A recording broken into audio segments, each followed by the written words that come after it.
Students, मैं हूं आपकी टीचर आयुषी और आज हम करने वाले हैं क्या क्लास 9th का जो हमारा चैप्टर 1 है नंबर सिस्टम, उसकी एक्सरसाइज 1.3 का क्वेश्चन नंबर 6। इसके पहले के जो क्वेश्चंस हैं हम ऑलरेडी वीडियो में कंप्लीट कर चुके हैं। ठीक है, look at several examples of rational numbers in the form p upon q where q is not equals to 0, where p and q are integers with no common factors other than 1।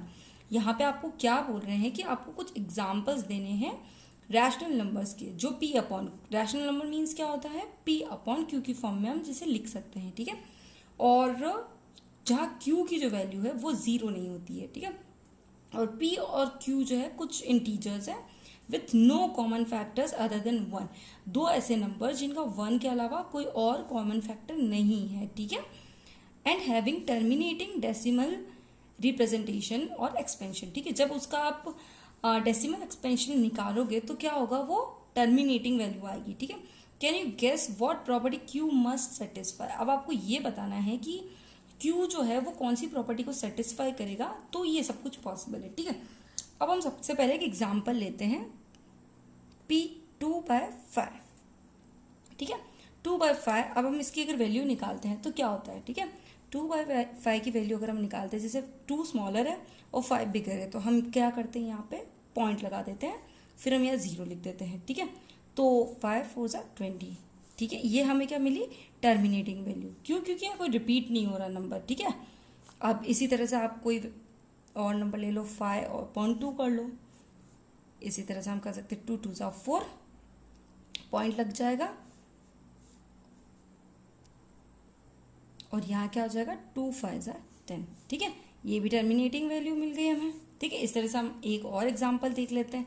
3/5 हमने देख लिया। ठीक है, ये दोनों जो numbers हैं, जैसे 5 प्राइम नंबर है, 2 भी एक प्राइम नंबर है, इन दोनों का कॉमन फैक्टर क्या है, सिर्फ 1 है। ठीक है, 3 और 5 है, 3 और 5 है, इन दोनों का भी कॉमन फैक्टर क्या है, 1 है। ठीक है, 3/5 को हम अगर डेसिमल एक्सपेंशन इसका निकालेंगे तो क्या हो जाएगा, स्मॉल नंबर है ये, यहाँ 0 पॉइंट, यहाँ 0 लग जाएगा, 5 6 जा 30 हो जाएगा। ये भी हमें टर्मिनेटिंग वैल्यू मिल गई। ठीक है, अब अगर हम क्या देख रहे हैं कि यहाँ देखिए, यहाँ पे क्या है, डिनोमिनेटर 5, यहाँ पे भी 2, यहाँ पे 5, तो इसका मतलब क्या है, Q जो है वो क्या करना चाहिए, Q मस्ट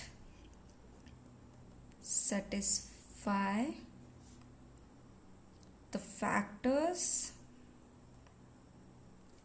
of 2 and 5। इसका मतलब ये है कि डिनोमिनेटर में जो है, जो Q की वैल्यू है वो या तो 2 और 5 होनी चाहिए या 2 और 5 का कोई फैक्टर होना चाहिए। ठीक है, Q जो है ये प्रॉपर्टी सेटिस्फाई करेगा, तभी जो है ये सारी जो आपने ऊपर कंडीशंस पढ़ी है ये होगी। ठीक है, अब अगर आप इस तरह से एग्जाम्पल देख लो कि लाइक अगर आप 5/3 करते हो, ठीक है, जब आप इसको डिवाइड करते हो, इसका डेसिमल एक्सपेंशन फाइंड आउट करते हो, 3 1 जा 3, 5 में से 3 2, यहाँ पॉइंट लग जाएगा, यहाँ 0, 3 6 जा 18।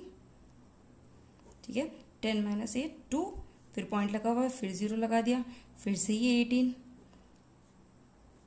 इसी तरह से क्या होगा, ये 1.666 रिपीट होता रहेगा। ठीक है, तो क्या हो जाएगा, ये आपको जो दे रखी है यहाँ पे कंडीशन की हैविंग टर्मिनेटिंग डेसिमल रिप्रेजेंटेशन, तो ये पॉसिबल नहीं होगा। ठीक है, तो ये हमारा Q जो है ये इसको सेटिस्फाई करना चाहिए, तभी ये जो इन्होंने स्टेटमेंट दिया है वो करेक्ट होगा।